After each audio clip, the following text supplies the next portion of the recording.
Subscribe to Infidelity Tales Lab for more stories. Now let's begin this one. Chapter 1. The Perfect Life. Nathan Oliver stood at the floor-to-ceiling windows of his downtown office, watching the evening traffic crawl through the city streets below.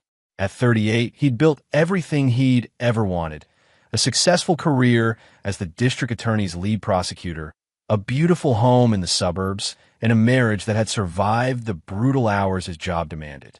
His phone buzzed. A text from Kathy, his wife of 12 years. "Working late again? There's lasagna in the fridge. Love you." Nathan smiled, typing back quickly before returning to the case files spread across his mahogany desk. The Roman Sweeney case. It should have been straightforward. A wealthy real estate developer accused of murdering his business partner, Theodore Curran, over a failed shopping mall development. The evidence was circumstantial but damning. Sweeney's DNA under the victim's fingernails, his car spotted near the crime scene, threatening emails exchanged in the weeks before Curran's death. What made it strange was Sweeney himself. Nathan had prosecuted dozens of murderers. Some proclaimed innocence with tears and rage. Others, the truly guilty ones, hired expensive lawyers and fought every charge with procedural motions and character witnesses. Roman Sweeney did neither. He sat through the trial with an almost serene expression, his lawyer, a public defender named Jesse Skinner, struggling to mount any real defense. Sweeney refused to take the stand. He refused to provide an alibi. When Skinner tried to question the DNA evidence's chain of custody, Sweeney actually leaned over and whispered something that made his own lawyer go quiet. Nathan had prosecuted the case aggressively, laying out a narrative of greed and violence that convinced the jury in less than 4 hours. The death penalty followed. Virginia still executed prisoners, and Theodore Curran's widow had testified with such raw grief that even the most liberal jury members couldn't deny her justice. That was 3 years ago. Tomorrow, Roman Sweeney would die. Nathan gathered his files, shut down his computer, and headed home. The drive took 40 minutes through suburbs that gradually became more affluent. His house, a 2-story colonial with white pillars, sat on a quiet cul-de-sac. Kathy's SUV was in the driveway. He found her in the kitchen, pouring herself a glass of wine. Even after 12 years, she could still make his breath catch. Tall and elegant, with dark hair that fell past her shoulders, Kathy Oliver had been an art gallery manager when they met. Now she ran her own interior design business, though Nathan noticed she'd been taking fewer clients lately. "Hey, stranger," she said, smiling but not quite meeting his eyes. "How was your day?" "Long. The Sweeney execution is tomorrow." Nathan loosened his tie, grabbing a beer from the fridge. "I always hate the execution days. Do you ever wonder if you got it wrong?" Kathy asked, her voice careful. Nathan looked at her, surprised by the question. "About Sweeney?" "No. The evidence was solid. He was guilty, but he never defended himself. Don't you think that's strange? Some people accept their fate. Or maybe he just knew there was no way out." Nathan took a long drink. "Why the sudden interest?" Kathy shrugged, turning away. "Just seems sad, that's all. Someone dying tomorrow." They ate dinner in relative silence, the television filling the void with mindless noise. Nathan tried to remember the last time they'd really talked. Not about schedules or bills, but about life, dreams, the things that had made them fall in love. After dinner, Kathy claimed a headache and went upstairs early. Nathan stayed down, nursing another beer and flipping through case notes he'd read 100 times. Something nagged at him about the Sweeney case had nagged at him for 3 years, but he couldn't articulate what. The perfect conviction had felt too easy. Chapter 2. The Execution. Greensville Correctional Center squatted like a concrete tombstone against the gray Virginia morning. Nathan arrived at 8, 2 hours before the scheduled execution. As the prosecutor who'd won the conviction, he was expected to witness. The warden, a grizzled veteran named Wilson Daniels, met him at the entrance. "Oliver, thought you might not show."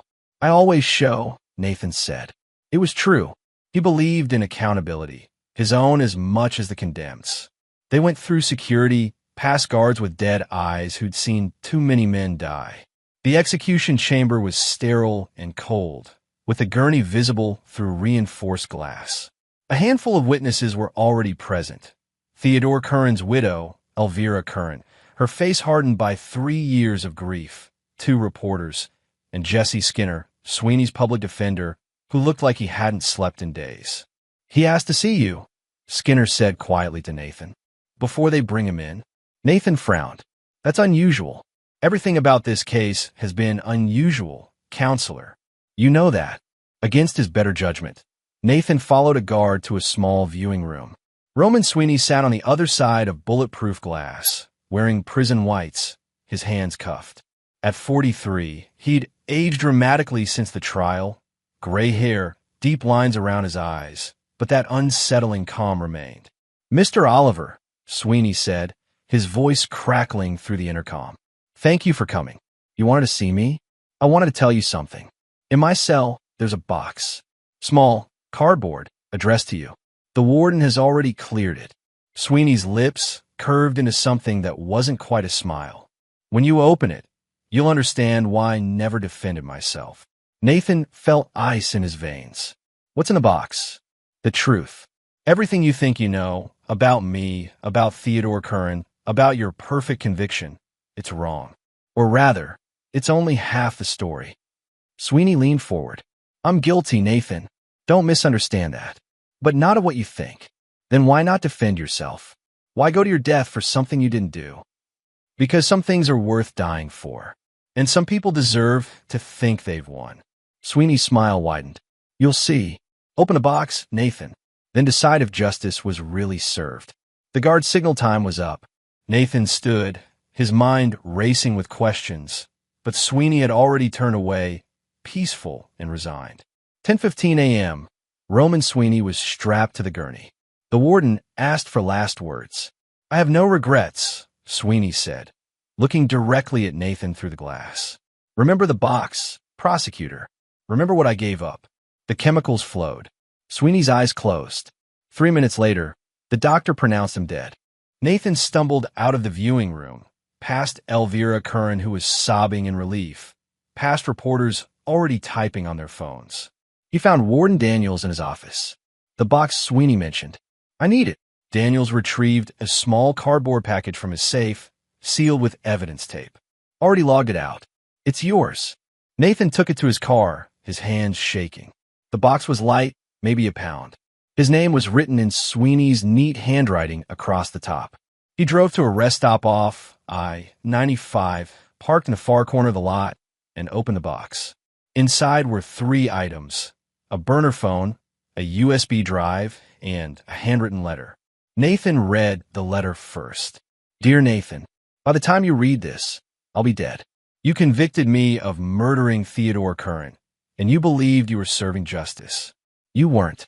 Theodore Curran is very much alive, living under the name Saul Riggs in Charleston, South Carolina. The body you found? A drifter named Owen Sawyer we paid to stage his own death. The DNA under his fingernails? Mine, from a staged fight weeks earlier. But that's not the important part. The important part is why we faked Theodore's death. It wasn't about money or business. It was about her. Your wife, Kathy. She and Theodore have been lovers for 5 years. They planned it all, the fake death, framing me, even the emotional testimony from Elvira Curran, who's actually Theodore's sister, Janet Valentine. I loved Kathy once too, before you. She promised me the world, then left me for you when your career took off. Theodore came after me. The 3 of them hatched this plan, get me convicted and executed, collect on Theodore's life insurance, and live happily ever after. They picked murder because they knew it would be death penalty eligible. They wanted me dead. The USB contains video recordings of their planning sessions, financial transfers, and explicit footage of Kathy and Theodore together. The phone has text messages spanning years. I could have defended myself. I could have exposed them. But I realized something better. I could give you the gift I never got. The truth. I'm dying anyway, Nathan. Terminal cancer. 6 months, maybe. So I made a choice. I took their punishment, let them think they'd won, and gave you the weapon to destroy them. You're a good man, Nathan. Better than me. You deserve to know who you've been sleeping next to for 12 years. What you do with this information is up to you. But know that Theodore Curran is guilty of far more than faking his death.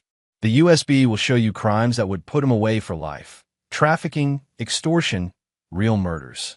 He's been operating through shell companies under his new identity. Kathy knew everything. She helped. I'm guilty of many things, but not of taking Theodore's life. Still, I accept my fate. Consider this my final act of revenge. Not against you, but against them. Roman Sweeney. Nathan sat in his car, the letter trembling in his hands, his entire world fracturing around him. 12 years. 5 of them a lie. He plugged the USB into his laptop, and the files opened like doors to hell.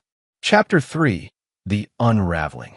Nathan watched every video, read every document, traced everhy financial transaction.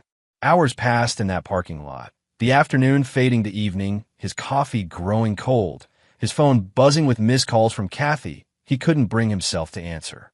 The evidence was devastating and meticulous. Video from 4 months before the murder. Kathy, Theodore, and a woman Nathan now knew was Janet Valentine, sitting in a hotel room planning every detail.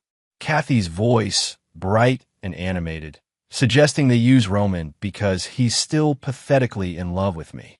He'll be an easy target. Financial records showing Theodore Curran had indeed taken out a massive life insurance policy, but not for Elvira. The beneficiary was a shell company traced back to Kathy through 3 offshore accounts. Photos of Owen Sawyer, the homeless drifter they'd paid $50,000 to play a corpse. Medical examiner's reports Nathan had never questioned, now obviously forged. The victim's dental records matched Sawyer's from a free clinic in Richmond, not Curran's expensive dentist in Fairfax. And the explicit videos of Kathy with Theodore, time-stamped and geotagged, some as recent as 2 weeks ago. Hotels, their house, when Nathan worked late, even the back seat of Theodore's BMW in their own driveway. Nathan's hands clenched into fists. The betrayal felt physical, a burning coal in his chest. But beneath the pain, something colder emerged. Calculation. Roman Sweeney had handed him a gift, yes, but also a challenge. What would Nathan do with the truth? The prosecutor in him wanted to march straight to the police, have them all arrested.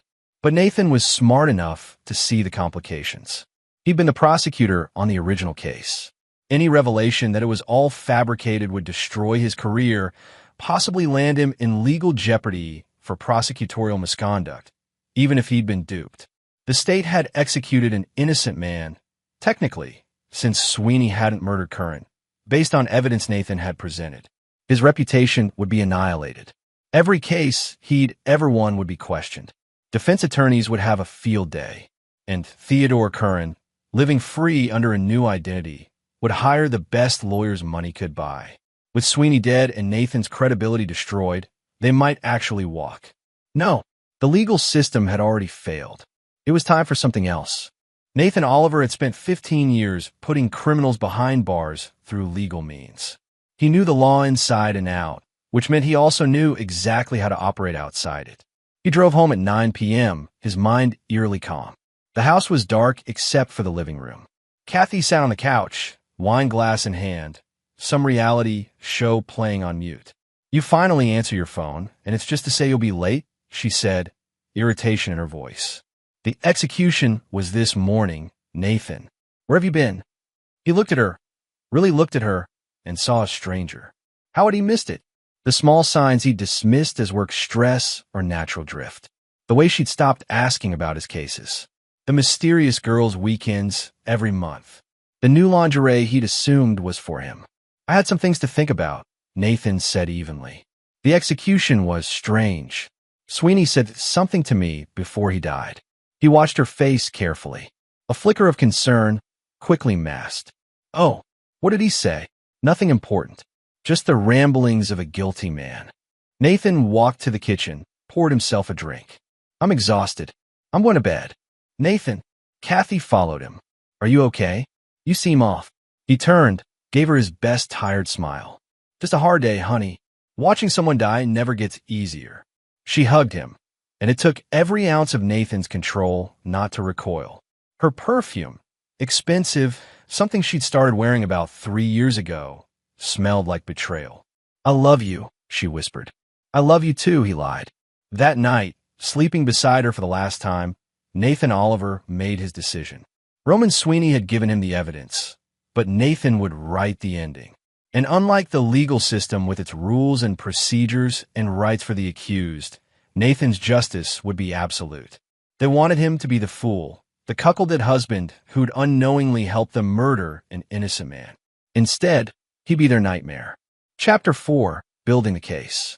Nathan took a personal leave from the DA's office, 3 weeks, citing emotional stress from the execution. His boss, a veteran prosecutor named Ed Wilkinson, granted it immediately. "You've been pushing yourself too hard, Oliver. Take time. Decompress." If only Ed knew what Nathan was really planning. The first step was confirming everything in Sweeney's evidence. As much as Nathan wanted to believe it all, he was a prosecutor. He knew evidence could be fabricated, manipulated. He needed independent verification. He started with Theodore Curran, now Saul Riggs.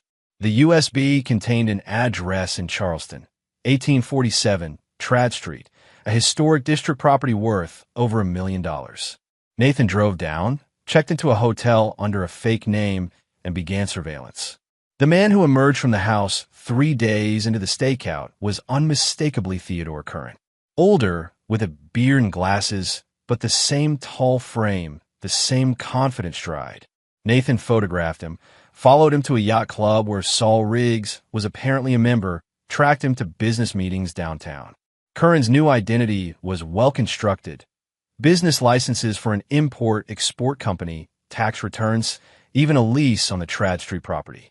Someone had done professional work. Nathan suspected Janet Valentine, who according to Sweeney's files had connections to forgers and identity specialists from her time working in crisis management for wealthy clients. Over a week, Nathan documented Curran's routines. Morning coffee at a bakery on King Street, gym 3 times weekly, business meetings at various hotels and offices. But most importantly, Nathan tracked his communications. Using equipment he'd confiscated from previous cases, technically illegal for personal use. But Nathan was past caring about technicalities. He cloned Curran's phone and intercepted his messages. Jackpot! Theodore was in constant contact with Kathy, though they used burner phones and code names. Elaine, Kathy, and Marcus Theodore discussed finances, expressed their love, and occasionally mentioned the payout, presumably the life insurance money they were still waiting to collect. Apparently, there was a mandatory waiting period and investigation for death penalty cases. But there was something else in the messages. Something darker. Theodore referenced merchandise shipments and clients in Miami. He mentioned needing to clean up the Sawyer problem. Owen Sawyer, the homeless man they'd used as a corpse. Nathan dug deeper into the financial records on the USB. Theodore Curran, operating as Saul Riggs, was running a human trafficking operation. Young women from Eastern Europe, brought into Charleston through his import company, then distributed to various clients along the East Coast. Roman had mentioned this in his letter. Real crimes, real victims. Nathan felt the weight of it. He'd spent his career prosecuting men like Curran, and here he'd been sleeping next to his accomplice. One of the financial documents showed payments to a J. Valentine for consultation services. Nathan decided his next stop was finding Janet Valentine. Chapter 5. The Sister's Secret. Janet Valentine proved harder to track than Theodore. After the trial, Elvira Curran had collected sympathy and attention as the grieving widow, given interviews about justice and closure. Then she'd vanished. Nathan used his prosecutorial access. He still had clearance during his leave to pull records. Janet Valentine had a history. Arrests for fraud in her 20s, dismissed charges of insurance scams, connections to organized crime in Atlantic City. She cleaned up her act publicly around the time she'd taken on the Elvira Curran identity, but her past painted a picture of a professional con artist. He found her in Richmond, ironically less than 2 hours from where she testified at Roman Sweeney's trial. She was living under yet another name, Hope Johns, running a grief counseling service for crime victims. The audacity was stunning. Nathan approached it differently with Janet. He couldn't surveil her the same way. She was too cautious, too trained in spotting tails. Instead, he used a different tactic. He hired Brett Davidson, a private investigator he'd worked with on previous cases. Brett was ex-FBI, morally flexible and discreet. Nathan gave him Janet's photo and current address. I need everything on her. Finances, contacts, activities, vulnerabilities. Don't approach her. Just observe and document. Brett delivered within 5 days. Janet Valentine was deeply in debt. Her grief counseling service was a front. She barely saw clients. She was gambling badly at a casino in Charles City. She'd racked up $70,000 in markers she couldn't pay. The casino, Nathan learned, was owned by some very unforgiving people. She was also still in contact with Theodore and Kathy, though less frequently. Brett had recorded a phone conversation where Janet demanded more money, threatening to tell everything if they didn't pay her debts. Leverage. Nathan smiled, but he needed more than just the 3 conspirators. Roman's evidence showed a network. The doctors who'd falsified autopsy reports, the witnesses who'd provided false testimony about seeing Roman near the crime scene, the insurance investigators who'd been paid to expedite Theodore's death claim. Nathan spent 2 weeks methodically identifying each player. Dr. Alan Red, the medical examiner who'd signed off on Owen Sawyer's body as Theodore Currents. Ron Hudson and Wayne Dawson, 2 men who'd testified they'd seen Roman's car near the supposed murder location. Barb Rollins, the insurance agent processing the death benefit claim. Each had received payments from shell companies Nathan traced back to Theodore's network. Each was complicit, and each would face Nathan's justice. One afternoon, Nathan received a call from Kathy. He'd been avoiding her, claiming he was working through things and needed space. She'd been understanding at first, but now her patience was wearing thin. Nathan, this is ridiculous. You've barely been home in 2 weeks. What's going on? I told you I need time. Time for what? You're being weird and distant. Are you seeing someone? Her voice carried an almost amusing irony. I'm working on something. A project. I'll be home soon, I promise. After he hung up, Nathan stared at his phone. The performance was exhausting, pretending everything was normal. But he needed more time. The plan, crystallizing in his mind, required perfect timing. Roman Sweeney had given him the evidence. Now Nathan needed to become judge, jury, and executioner. But unlike Roman, Nathan wasn't going to accept defeat. He was going to make them all pay, legally impossible to prosecute without destroying himself, but not impossible to punish. Nathan thought about his years as a prosecutor. He'd always believed in the system, in justice through proper channels. But the system had executed an innocent man while real criminals walked free. Roman had seen that, had made the ultimate sacrifice to expose it. Now it was Nathan's turn. He would honor Roman's gift by doing what the law couldn't. Destroy them all. Chapter 6. The trap is set. Nathan returned to Charleston with a plan that would have terrified the man he'd been a month ago. But grief, betrayal, and rage had transformed him into something else. Something colder. Something dangerous. Phase 1. Theodore Current. Nathan had spent 3 weeks learning everything about Theodore's operation. The trafficking network operated through a front company, Riggs Import and Maritime. Young women arrived in shipping containers labeled as textile samples, were processed through a warehouse near the port, then distributed to various buyers. It was efficient, brutal, and had been operating for at least 3 years, meaning Kathy had known about it the entire time. Nathan made copies of everything on Roman's USB, encrypted them, and sent them to 3 separate secure locations. Insurance. Then he hacked into Theodore's business email. The password was embarrassingly simple, Kathy 2019, and began drafting messages. The first email went to Theodore's primary client, a man in Miami who apparently purchased women regularly. Nathan, posing as Theodore, dramatically increased the prices and changed delivery terms to cash only, no electronic trail. The second email went to Theodore's supplier in Moldova, claiming the FBI was investigating and they needed to halt all shipments immediately. The third email, sent from a separate anonymous account, went to the Charleston Police Department's Human Trafficking Task Force. It contained limited information just enough to make them start watching Riggs Import and Maritime, but not enough to raid. Not yet. Nathan wanted Theodore paranoid, scrambling, making mistakes. Phase 2. Janet Valentine. Nathan drove to Charles City and entered the casino where Janet had accumulated her debts. He found the casino manager, a hard-eyed man named Darren Pace who'd served time for assault before going semi-legitimate in the gambling business. "I want to pay off someone's markers," Nathan said, sliding a briefcase across the desk. Pace raised an eyebrow. "That's unusual." "Who?" "Hope Johns. I believe she owes you about $70,000. $73,500, Pace corrected, plus interest. Call it 80 even. And you are someone who wants a favor in return." Nathan opened the briefcase, showing cash. "I pay her debt. You tell her the debt is cleared, but she needs to call this number within 24 hours. Say it's about her brother." "Her brother's dead," Pace said. "Supposedly."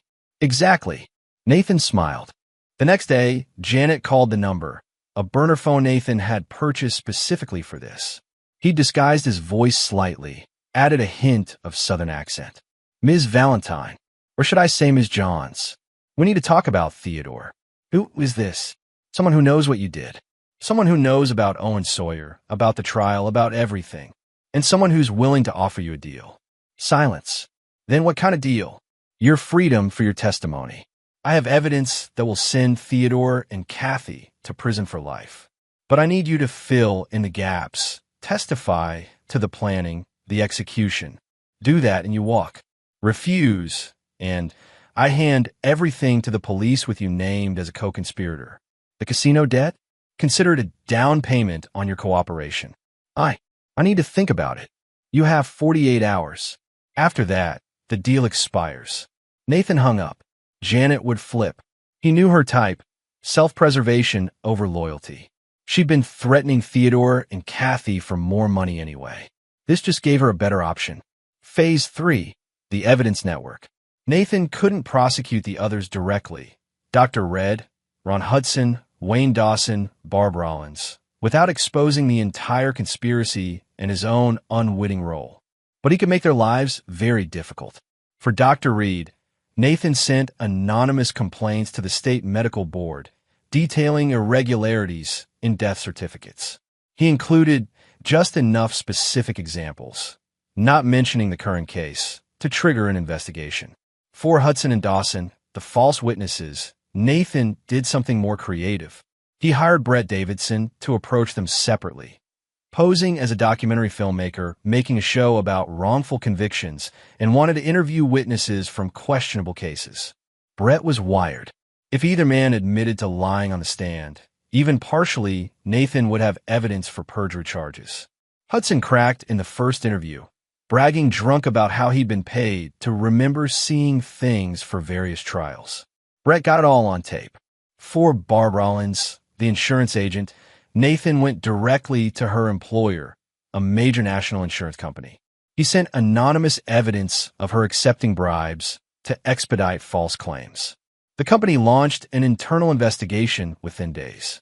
Each piece was moving into position, but Nathan saved his most carefully planned revenge for last. Phase 4, Kathy. He returned home after 3 weeks, playing the role of a husband who'd worked through his execution trauma. Kathy greeted him with what looked like genuine relief. "Nathan, God, I was so worried. You were gone so long." "I know. I'm sorry. I just needed to clear my head." He hugged her, smelled Theodore on her skin, fought down the rage. "But I'm back now. And actually, I have a surprise for you." "A surprise?" "I've been doing some thinking about us. About our marriage. We've been drifting, and that's my fault. So I booked us a trip. Charleston. This weekend. A bed and breakfast in the historic district. Just you and me, reconnecting." He watched her face carefully. A flicker of panic, quickly hidden. "Charleston? That's sweet, but I have clients this weekend." "Cancel them. Please. This is important to me." She hesitated, calculating, probably trying to figure out if it was coincidence or if Nathan somehow knew. But she'd been playing this role for 5 years. She smiled, touched his face. "Okay. Charleston sounds perfect." Nathan smiled back and began the final countdown. Chapter 7, The Weekend in Charleston. The bed and breakfast was on Church Street, 3 blocks from Theodore's house on Trad. Nathan had chosen it deliberately. He'd also hired Brett Davidson and 2 other associates to maintain surveillance on Theodore's residence all weekend. Kathy was nervous. Nathan could see it in the way she checked her phone constantly, the tight smile she wore as they walked through Charleston's historic streets Friday evening. "Everything okay?" he asked over dinner at a waterfront restaurant. "Fine. Just work stuff. Turn the phone off. Just for tonight. Please." She did, reluctantly. Saturday morning, Nathan woke early. Kathy was still sleeping, her phone on the nightstand. He'd already installed spyware on it weeks ago, but he took a photo of her sleeping peacefully, the last peaceful moment she'd have. "I'm going for a run," he whispered. She murmured something incoherent. Nathan ran straight to Theodore's house. Brett was parked across the street in a surveillance van disguised as a plumber's truck. Status: target's inside. Alone. Been making calls all morning. Seems agitated. Good. Stay here. Things are about to get interesting. Nathan ran back to the bed and breakfast, showered, and woke Kathy with coffee. "I thought we could walk around, visit some galleries. Isn't there one you've mentioned before on King Street?" "Sure," Kathy said too quickly. They spent the day playing tourist. Kathy seemed to relax slightly, believing maybe Nathan really was just trying to reconnect. They had lunch at a cafe, visited a museum, walked along the waterfront. As sunset approached, Nathan steered them toward Trad Street. "The architecture here is amazing," he said casually. "Look at these houses." They walked past Theodore's address. Nathan saw Kathy's eyes flick toward it, saw her swallow hard. "You okay? You look pale. Just tired. Maybe we should head back." "In a minute. I want to show you something." Nathan pulled out his phone, opened a photo gallery, and showed her a picture he'd taken that morning. It was Theodore leaving his house. Kathy stopped walking, her face drained of all color. "Nathan, that's Theodore Curran," Nathan said calmly. "Or as he's calling himself now, Saul Riggs. Living 3 blocks from where we're staying. What a strange coincidence." "I don't know what." "Don't." Nathan's voice turned cold. "Don't insult me by lying now. I know everything, Kathy. About you and Theodore. About Roman Sweeney. About Owen Sawyer. About the fake murder and the trial and the execution of an innocent man." She stared at him, and he watched her mind race through options. Denial? Confession? "How long have you known?" she finally whispered. "Roman told me. Right before he died. He left me a box with all the evidence. Videos of you 3 planning everything. Financial records. Text messages. Everything."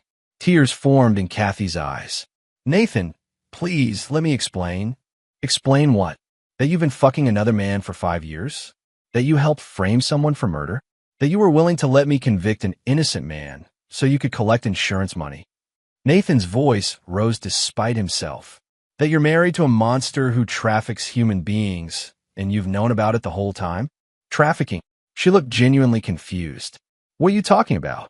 "Theodore's import business. It's a front for human trafficking. You didn't know?"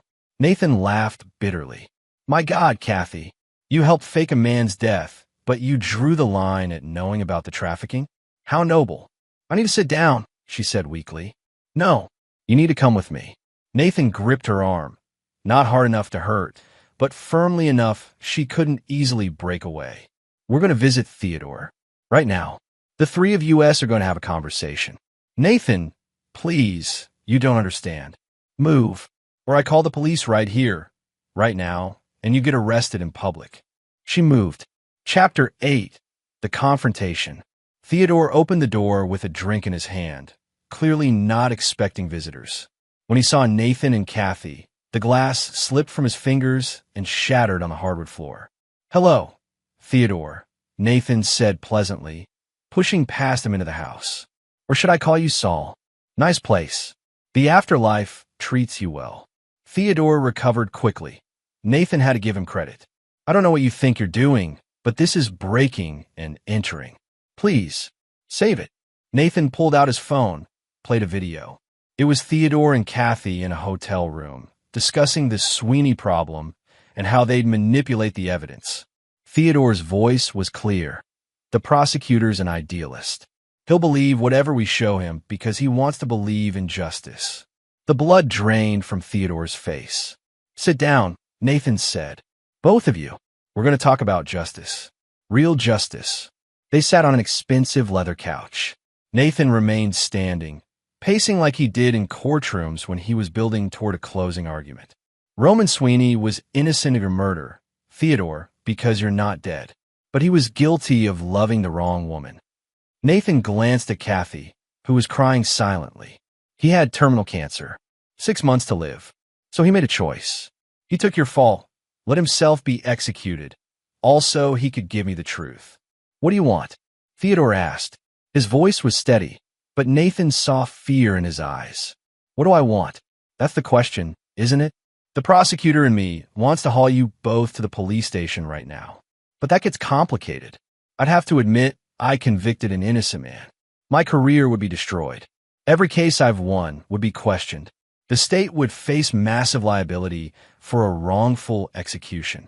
Nathan leaned against the wall. And you'd hire expensive lawyers. You'd fight for years. Maybe you'd even beat some of the charges. After all, Roman's dead. Owen Sawyer's ashes were scattered. The evidence could be questioned. So what then? Kathy whispered. So I did what you taught me, Nathan said, looking at her. I thought outside the law. I became creative. And I realized the law isn't the only kind of justice. He pulled out a laptop, set it on the coffee table, and opened files. Theodore, your trafficking operation is about to collapse. I've sent evidence to the FBI, Interpol, and local police. By Monday morning, federal agents will raid your warehouse. Your suppliers have been warned off. Your clients think you're a snitch. Even if you run right now, they'll find you. Theodore's face went gray. Kathy, the life insurance claim you've been waiting on? It's been red flagged for fraud. When Theodore gets arrested for trafficking, investigators will look into his death more closely.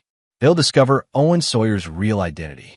You'll be charged with insurance fraud, conspiracy to commit murder, and accessory to human trafficking.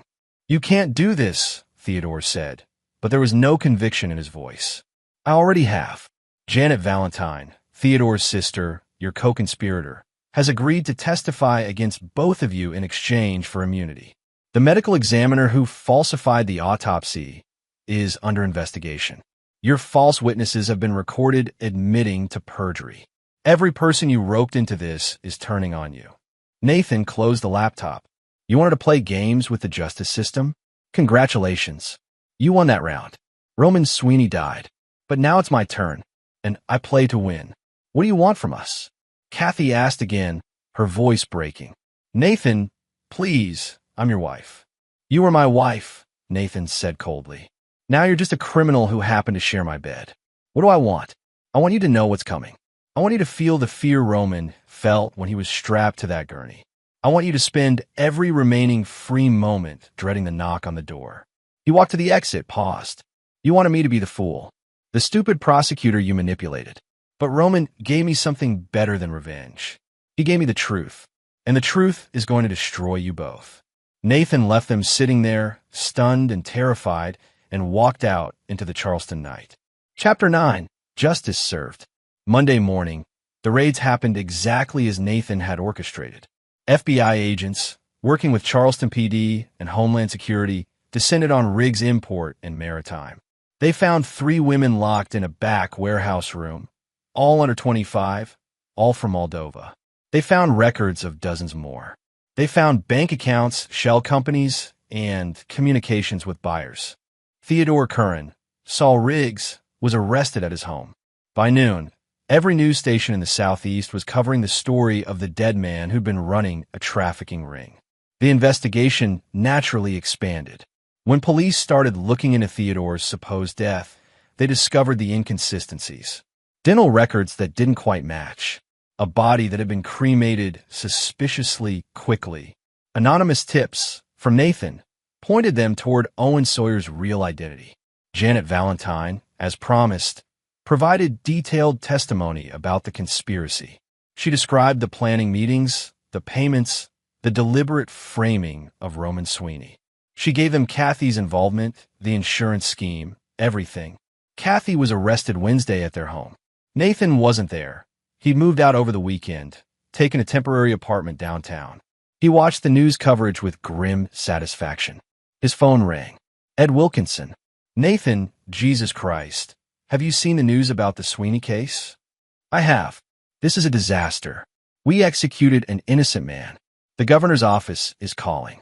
The AG wants a full review of your cases. I know, Ed. I'm prepared for it. I was manipulated by sophisticated criminals. I presented the evidence in good faith. Every step I took was procedurally correct based on what I knew at the time. There was a pause. You sound different. Calm. I've had time to process it. I'll cooperate fully with any investigation. But Ed, they framed an innocent man and got him executed. That's on them, not on me. The press is going to crucify you. Let them. I'll survive. And when this is done, I'll go back to putting criminals away. Real criminals this time. The following weeks were brutal. Nathan endured investigations, media scrutiny, and public criticism. But he'd been careful. Everything he'd done as a prosecutor had been by the book. He'd been a victim of the conspiracy, not a participant. Roman Sweeney's name was posthumously cleared. The governor issued a formal apology. Victim advocates called for reforms. Theodore Kern was charged with human trafficking, fraud, conspiracy, and a dozen other crimes. His trafficking network led to arrests in 5 states. He was facing life without parole. Kathy Oliver was charged with conspiracy to commit fraud accessory to trafficking and obstruction of justice. Her lawyers tried to paint her as another victim, manipulated by Theodore, but Janet's testimony and the videos of Kathy enthusiastically planning the frame job destroyed that defense. Dr. Alan Reed lost his medical license.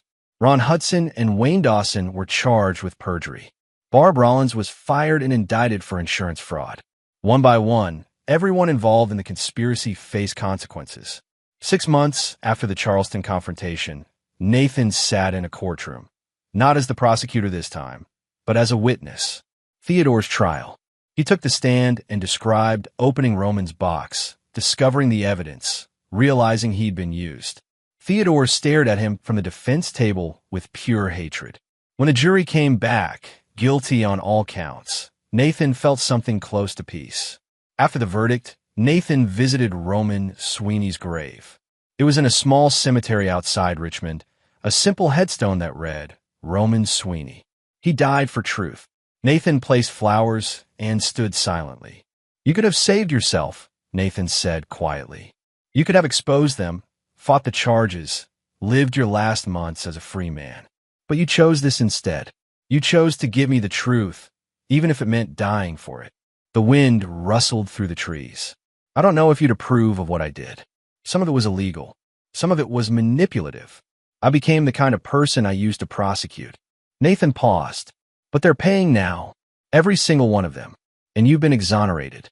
That's something. He turned to leave, then looked back. Thank you, Roman, for the gift, for trusting me to finish what you started.